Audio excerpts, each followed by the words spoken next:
Does history always have to repeat itself? Execute Order 66.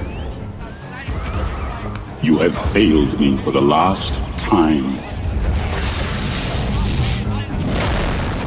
Before I start, please share this video with as many people as you can. It's not even about helping out the channel right now, but trying to share this important message with as many souls as possible. Thank you very much.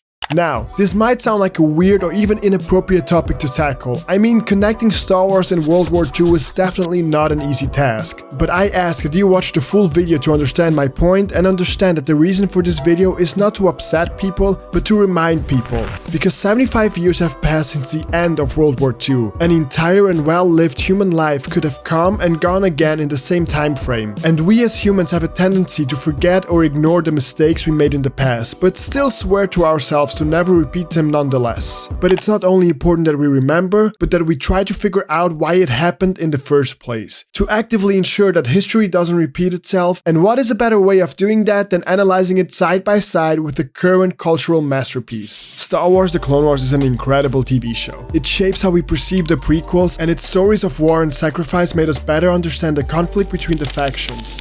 It reconnected us to old friends and introduced us to some new ones. New characters that it made us care about more and more, episode by episode. It's a cinematographic masterpiece that raises the bar for future animated Star Wars TV shows. But this moment, however, does a whole lot more than just that. This is the 11th episode of the 7th and final season. The precursor episode to the culmination of an entire TV show based on an intergalactic universe with space wizards, clone armies, and talking bears. And although it's as different from our world as it gets, it shines a light on one of history's darkest times. A moment in our history where compassion was replaced by indifference and trust was corroded by betrayal. A set of events that have predated us a long time ago in a galaxy far, far away. The time has come. Execute Order 66. For all that are unaware, Order 66 was a top-secret clone protocol identifying all Jedi and opposing Force users as traitors to the Galactic Republic. An order that was programmed into a microchip implanted into every single clone of the Grand Army of the Republic. It was an order that was designed to be only used against rogue Jedi as a contingency plan. But, as the war went on, a certain young man saw his opportunity to change the world. He played both sides ingeniously well, and when the time was right, he carried out Order 66, but not how it was initially designed, and something more like this.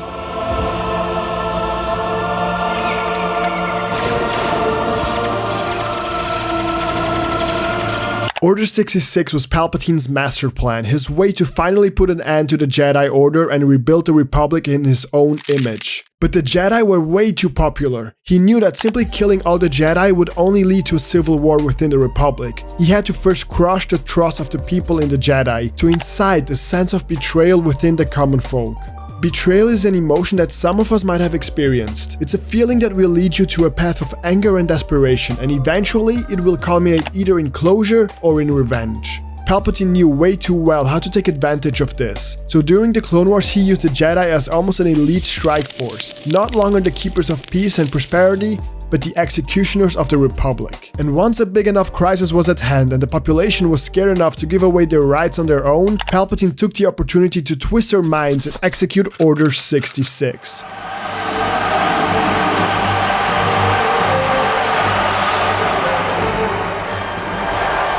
This is how liberty dies, with thunderous applause.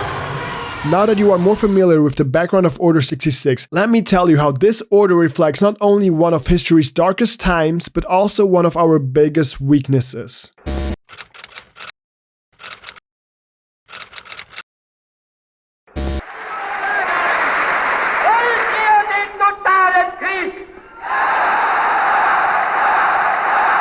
This was an extract from Goebbels' speech of Total War, where he asks the people, "Do you want all-out war?" And the response is as heartbreaking as it is confusing. We often wonder how the German population could just bend to Hitler's will and give up all their beliefs and values. Certainly they didn't previously believe that Jews deserved to be exiled and eradicated. These were good and common people who went about their lives, but that was easily manipulated.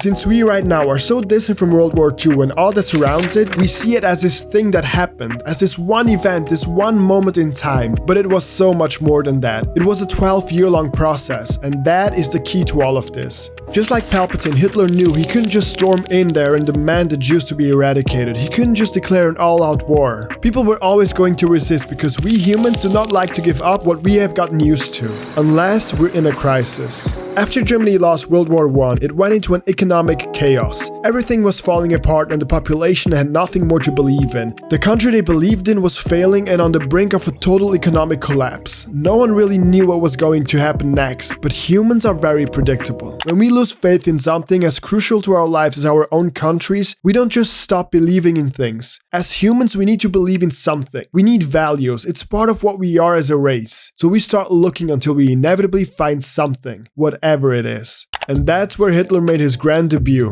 With fake propaganda, a belief in something greater, and even aerial publicity stunts, Hitler promised to a desperate folk a solution, a way out of agony and hunger, and more importantly, a way towards wealth and prosperity. It was a grandiose lie, but one that worked. And it did so in both cases. Just as Palpatine took the war as an excuse to take power over the Senate and become Supreme Chancellor, so did Hitler use the loss of World War I as an excuse to take power over the Parliament and going from Chancellor to dictator. Wir haben bewiesen in diesen 3 Jahren, dass wir ein Volk sind, das bestehen kann vor den anderen. It's an ingenious plot, really. Just wait for the people to become desperate during a crisis and then offer them a miracle drug that will only require them to give away their freedoms and their rights. What Palpatine did during the Clone Wars was maliciously ingenious. He didn't just betray the Jedi by having all the clones cold-bloodedly kill them, but he also tricked the people through a years-long process into believing that the Jedi were the wicked ones all along. But even he would probably shiver inside of what Hitler accomplished. Hitler didn't need to program his soldiers to ensure that they follow his horrendous orders. He only had to make them believe in an ideology that would then in turn produce the eradication of the Jews automatically. An ideology that started by just discriminating Jews in public. An ideology that then left the people wanting more, so the Germans listened and delivered. Jews started to be systematically exiled from the economic market. Many had to leave their country behind and everything they had worked for, followed by public lynchings and rapes, and finally topped off by the tragic creation of the Holocaust. Once friends and neighbors. And now, Untermensch, a betrayal of national proportions.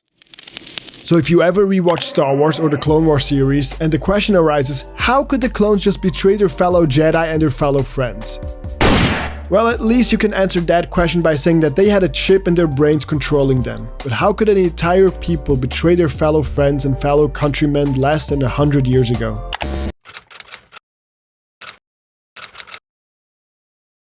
A church that was resisting coronavirus restrictions has burned to the ground and someone spray painted, "Bet you stay home now, you hypocrites."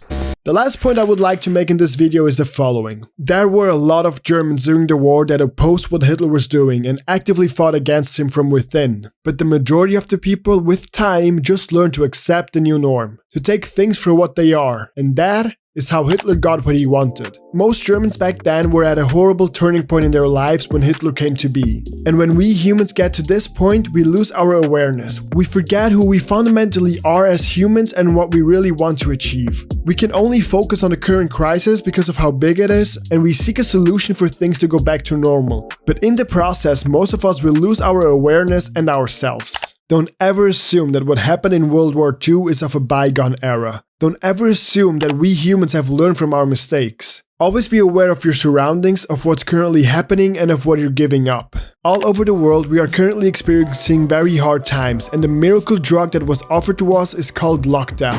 Just give up your rights and we'll make sure that this virus that turned out to be way less harmful than we predicted won't kill you. Oh, and by the way, these orders and policies that we implemented with the lockdowns, well, we are going to keep a lot of them intact long after the problem has been solved. Why, you ask? Well, because power corrupts people. So once most people taste power, they want more of it. But also because it's a lot easier to keep a population in check when they have fewer freedoms. Now, I'm not saying to go out there and justify lockdown for the sake of it. I'm just trying to make you realize that what happened in World War II and in Clone Wars is so much closer to us than what we admit. The constant polarization of the current news networks, the hatred people feel towards others of different beliefs, the current crisis, the international tensions, and now the eradication of basic rights and freedoms. I just want you to pay attention and not get sucked into this clever scheme, so that we maybe can avoid a major grab of power this time. Talk to your parents about it. Maybe if you can vote, let your representatives know that they can forget about your vote next time. And most importantly, share this message to as many people as you can. Maybe it will open up the eyes of just the right people, and maybe we can outwit history for once. Maybe history doesn't have to repeat itself. It's up to us. Thanks a lot, guys. Feel free to check out one of my previous videos right here. Let me know in the comments what you thought of this video and if you agree or disagree with me. This channel is all about looking at video games and pop culture from a different perspective, about digging deeper into the meaning of life and how we can get there with video games, movies and TV shows, how we can learn valuable life lessons from them, and every now and then I'll be analyzing them as well. So if that interests you, maybe subscribe? Maybe hit the bell to be notified? What about that? Yeah? Okay, good. See ya! Okay, Wabbit.